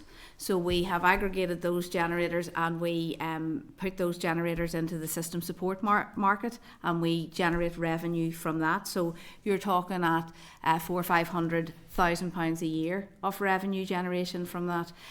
We have recognised and we have put forward in our Power of Water portfolio a number of renewable schemes where you could utilise the assets of the publicly owned water company to, for example, use our expertise to build a wind farm that already consented, but we could put the scheme through, build the wind farm. You would have sufficient, you would add about 10% to the target for Northern Ireland to have green energy, and you would have offset the carbon footprint of the largest user of electricity in Northern Ireland, which is us, and the business case stacked up. But it required a capital investment, which at this point in time it hasn't been forthcoming. So we have lots of innovations that we've put forward. We're doing some super work in our wastewater treatments around hydrogen and electrolyzers, and taking the effluent from the wastewater treatment works, electrolysing that, making hydrogen and oxygen. So yeah, we're really up for that. And in order that you get all those benefits, and there are lots of benefits, A, to be had, and B, are going to be demanded because you have to decarbonise, you have to keep your company whole. And for back to the funding, for the avoidance of doubt, if you take 900,000 or £900 million out of the company in the last 3 years of this price control, you're not keeping it whole. Okay. Content, Mark? Yeah. Well, maybe not content, but the answer to the question. He's being careful. He's a former minister, so he's being all right outside. just to say, Mark, you'd raised there just in relation to the Peace Plus funding.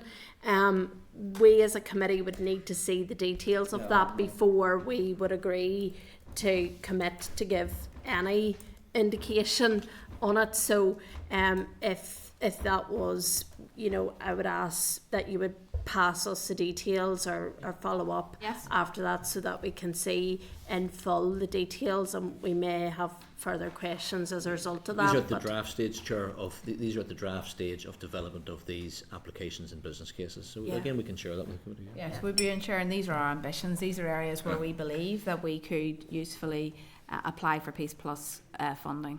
And just a question, I mean, you might not want to answer this at this moment in time if you're still in the draft, but how much would you be asking Peace Plus? Because that will obviously, that would obviously... That would be nice. Yes, no, well, look, we'll come back with the detail on that. I think it's probably the best way to do that. Yeah. Perfect. Thank you. Well, look, members, thank you for coming to the committee today and for your answers to all of our questions. It's been very, very useful. I think constructive and enlightening as well in terms of the situation that's facing NI Water. No doubt we'll be in touch over the coming weeks and months, and I'm sure we'll have further engagement as time goes on. But thank you for coming to the committee today. We really do appreciate it. So, thank you, Chair. Thank all you the all best. for your time. all the best. Thank you.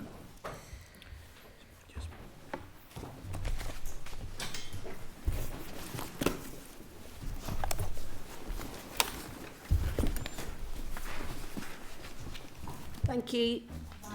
Thanks. Probably the leak, isn't it? Okay, members, there was quite a few things coming out of that, obviously, and I just want to recap on some of the things that was discussed, and I think we're probably going to need to seek a bit of clarity from other places, and one of them would be NIA.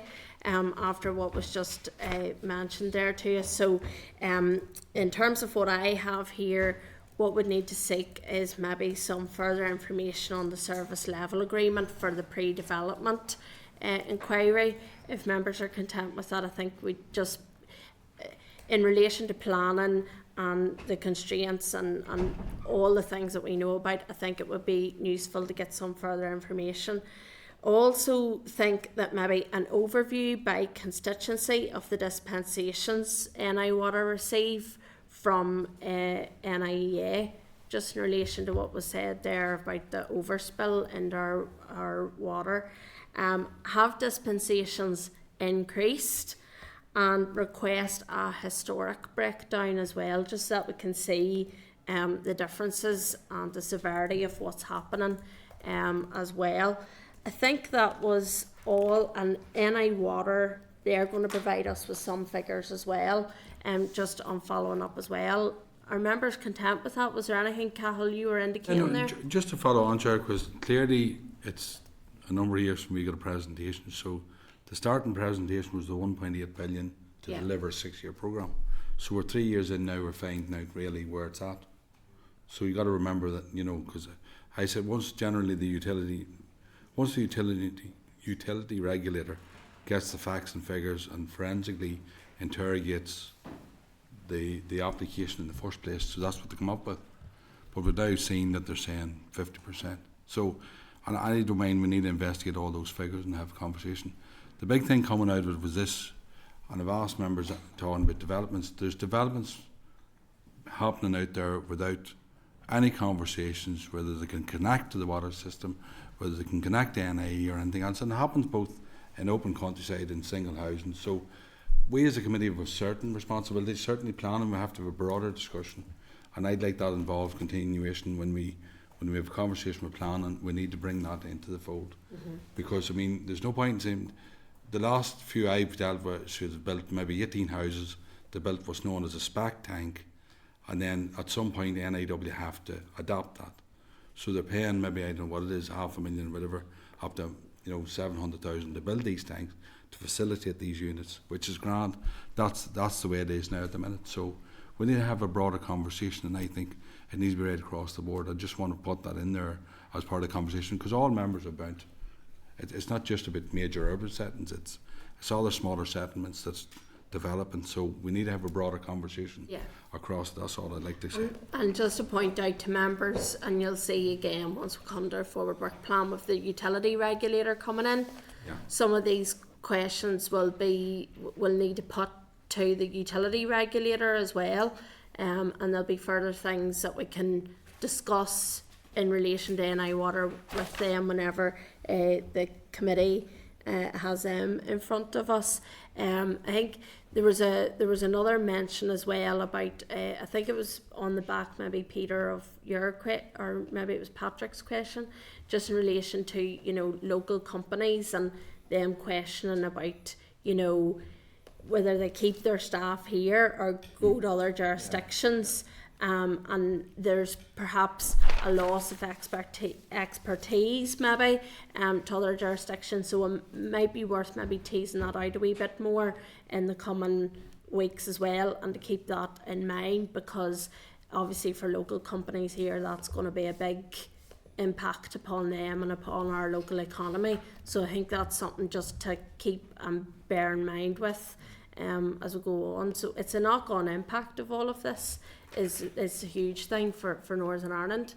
Chair, we could also ask NI Water's assessment of that impact in terms of the the stop-start. So I mean, if members are happy, we could write in those terms as a follow-up.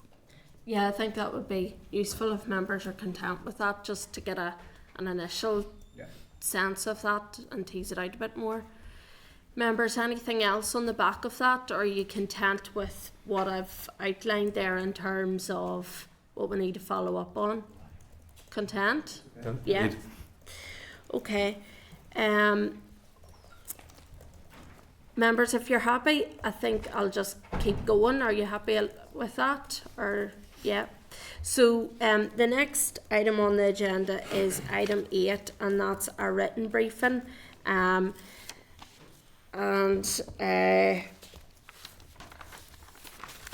That's a written briefing on the Northern Ireland Assembly's EU Affairs, from the Northern Ireland Assembly EU Affairs Manager.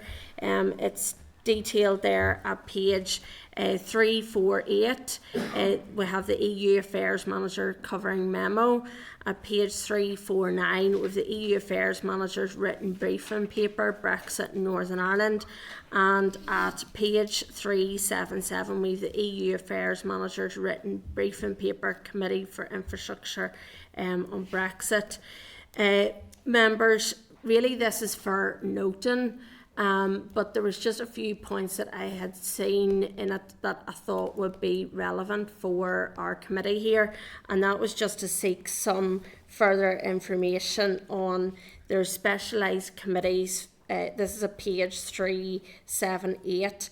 There's specialised committees on air transport, aviation safety and road transport. So our members can tend to maybe seek a bit of clarity around who attends that. Is it executive members? Is it officials? Who attends those specialised committees, to maybe see what issues are arising that come out of that? Our members can tend to get a bit of clarity and right to see on that. Yeah.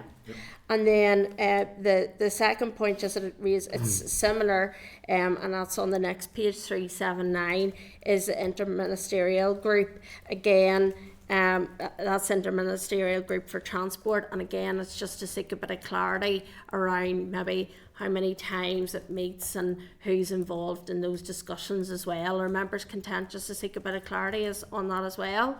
Yep. Yeah. So our members then happy to note the written briefing and write to the department to request detail on the issues raised in the news in the written briefing there as discussed. Just 2 points there. Obviously, when you write them, just outline, I mean, clearly any regulations or legislation that's going to impact across, just put that in. And also there's common frameworks there, as well as areas of concern or areas of question. So certainly common frameworks issue as well. So and how they report back or how we engage. I know there's a committee set up here now. How they engage us. Well, so I do sit on that committee, Cal. So in the first instance, it will come to the committee. They'll be notified by UK government, and then the committee will write to the departments, infrastructure in this case, if it's one of the areas that may, it'll write to them anyway and ask if it has any impact on them, and then they'll report back to the Windsor Framework Committee on it. So we should be asked for opinion.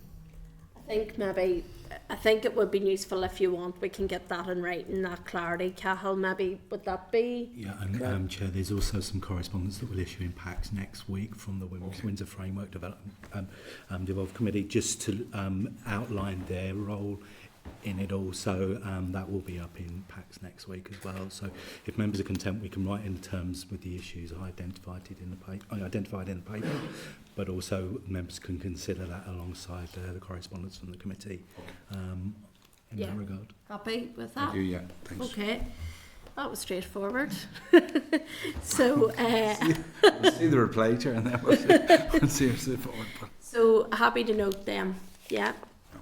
So item agenda number 9 is the SL1, and that's the Motor Vehicles Driving Licences Amendment Regulations Northern Ireland 2024. So I advise members that the SL1 contains details on a proposal for the rule is at page 381 of the members' packs. The rule is subject to negative resolution. The Department for Infrastructure, along with other executive departments, statutory agencies and the voluntary and community sector, has been actively engaged in helping those arriving here under difficult circumstances to make their transition as seamlessly as possible under existing legislation. We allow all those driving on non-UK, non-EEA driving licence who become resident to drive for 12 months on their existing licence before we require them either to exchange their licences if eligible or to take a driving test in order to continue driving here. This statutory rule introduces new provisions to the Road Traffic Northern Ireland Order 1981. The effect of the amendment will extend the period of time that a Ukrainian driver can drive on their existing licence from the current 12-month period to 3 years, which is 36 months. This matches the period granted under the Ukraine visa schemes. The Department for Transport introduced regulations in Great Britain in July 2023, extending the validity period of Ukrainian driving licences from 12 months to 3 years. The Department intends to introduce a similar extension through this statutory rule to align with the position in Great Britain. So I'm seeking agreement that members are content with the proposal for the statutory rule at this stage. Yeah, all content. Okay, so item agenda item number 10 is the subordinate legislation, the SL1s, not subject to assembly procedure. I advise members that there are five proposals for statutory rules that are not subject to assembly proceedings. A list summarising the statutory rules is at page 390 of members' packs, and the rules at page 391 to 405. At page 411 is SL1, the Parking Places Disabled Persons Vehicles Amendment Order, Northern Ireland 2024. This rule is not subject to any assembly procedure and is not required to be laid. The rule will authorise parking places with unlimited waiting for disabled persons' vehicles in Belfast, 9 bays, Dundonald, 2 bays, Enniskillen, 1 bay, Guildford, 1 bay, Larne, 1 bay, Londonderry, 5 bays, Newry, 1 bay, Rathryland, 1 bay, Warren Point, 2 bays, and amend the description of an existing bay at Clocker, which is 1 bay. Are members content with the proposal for the statutory rule? Dad. I know what you're laughing at. No, I was going to ask for another babe. It doesn't matter. No. At page 394, SL1, the Parking Places and Waiting Restrictions, Downpatrick Order, Northern Ireland 2024. This rule is not subject to any assembly procedure and is not required to be laid.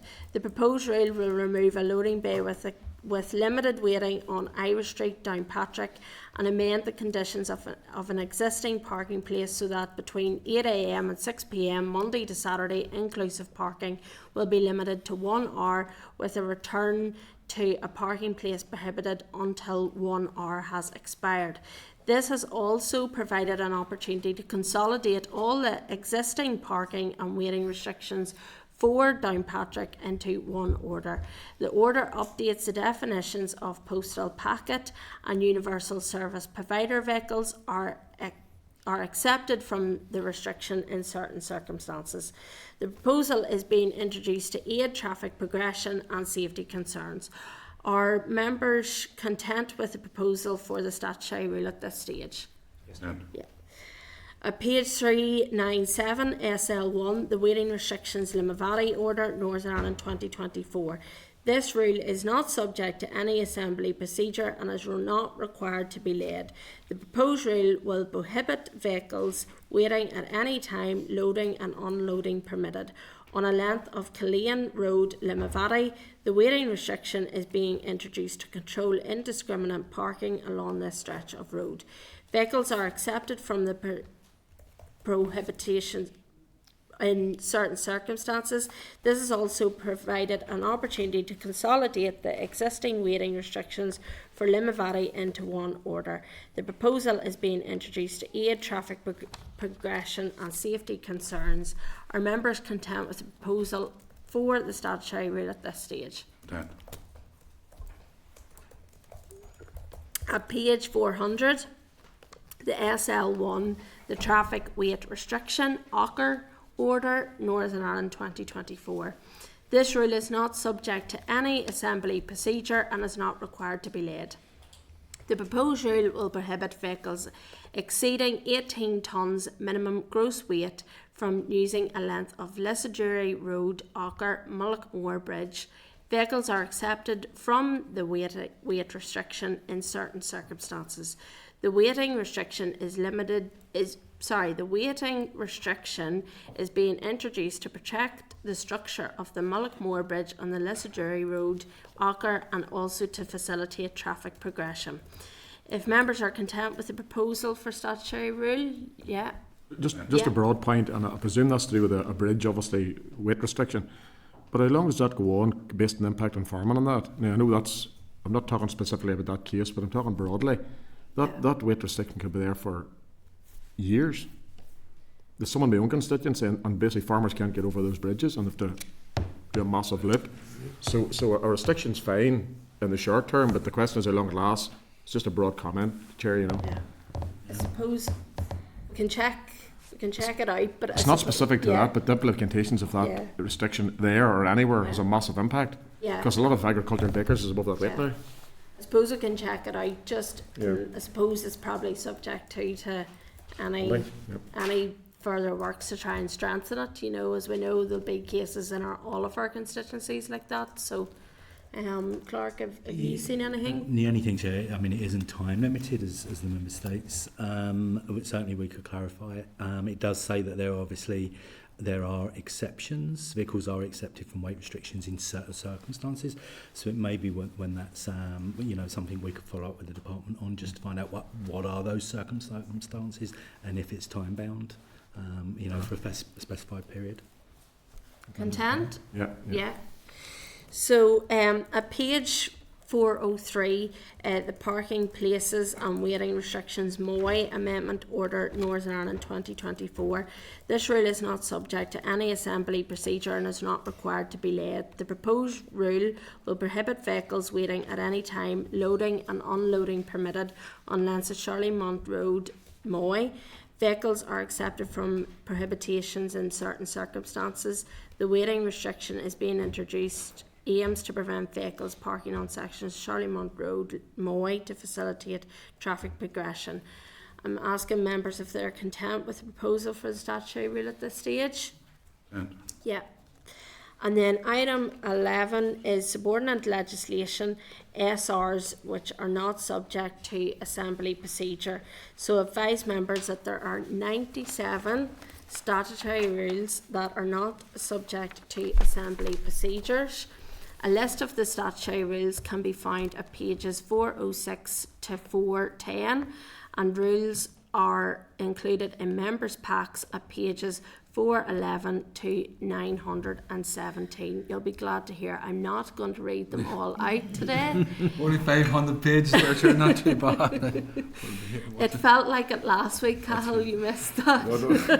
No, Chair, I've been through the process before. No, I didn't miss anything. So I'm asking members if they have any issues they wish to raise on any of the proposals. All content? So I ask members just to note the statutory rules. Okay, so that brings us then to item 12, which is our forward work plan. I draw members' attention to the draft forward work programme at page 919. I advise members that the work programme will be updated to reflect any decisions taken today, obviously in light of NI Water's evidence session today to the committee, and now the recess dates have been confirmed. So I just want to maybe flag up to members at this stage. Obviously we had in between times from our last committee we have the budget bill come to the Assembly, and I think it would be quite prudent of the committee if members were in agreement that we get finance officials to come to the committee just on the back of that, that we can seek some further detail and some further information. I mean, we had a Northern Ireland Water come here today in relation to £1.8 billion of money. That's a huge amount of money for the Department of Infrastructure. When we're breaking it down, we need to know some of these figures going forward. I know we were in a position where we were agreeing to the budget and we had to do that in a very quick way, but it's in an unusual way, and I think it would be prudent to try and get those officials in as quickly as possible if members were in agreement with that. Yeah. Chair, can I just clarify to you, is the finance officials from the Department for Infrastructure? Yes, sorry. Okay. Yeah, just to, happy with that? Yeah. So I just want to seek then agreement to proceed with the briefings as set out with the forward work programme if all members are content with it. Yeah. Okay, and then item 13, any other business? I just want to ask members, I see Keith's indicating there, any members, any other items of business that they want to raise? Keith? Yeah, just, Chair, this morning obviously heard in the news a possible strike next week of 3 days. What can we do as a committee on that? Appreciate there's only negotiations, I think, tomorrow or the next day, so anything can happen between now and the possible strikes. Yeah. But is that something we can do as a committee between now and then, or do we have to see how those negotiations go? If members are content, I think it would be worthwhile to try and seek some maybe further information maybe from the Minister if they can. I mean, some of these discussions may not be able to be in the public domain. I don't know. So, you know, and negotiations will take place between the Minister and TransLink. And, you know, I think it would be worthwhile maybe if we could try and seek some further information or clarity to see. Information he can provide. Yeah. Which may be limited, to be fair, but Yeah. Yeah, I mean, if members are content, we can write in those terms to see, you know, what information the department is able to Yeah. provide to the committee, just Yeah. in terms of the Yeah. strike. Yeah, you'd also have the option to maybe meet some of the sections of your stakeholder groups who are affected and hear their concerns. Yeah. You could even do that in an informal meeting if you wished. Yeah, Just because to inform when the you see, committee.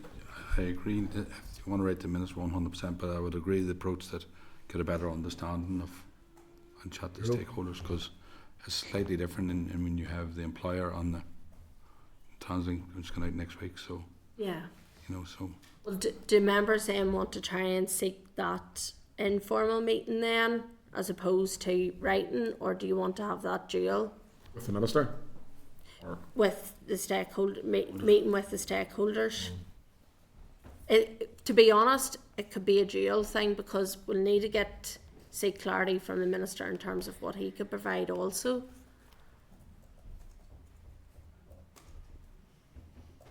I'm happy enough, Chair. It's over to the rest of the I would committee. contact the Minister Yeah. and hear what he has to say. To be fair, he may not be able to tell us a lot, but we need to ask at least to understand what the position is. Look, is it worthwhile we get some clarity from the Minister in terms of discussions first, and then we can then work on that basis to get an informal meeting with the I stakeholders? presume we'll have that response within a few days, I presume. Well, You would need to have based on... we could ask the Minister for an urgent response. Yeah, and then just send it I around. have a priority written question on Okay, Okay, well, yeah, we'll not put it to the vote, but I mean that's yeah, okay. yeah. We certainly could do that. We could write to the Minister seeking an urgent response.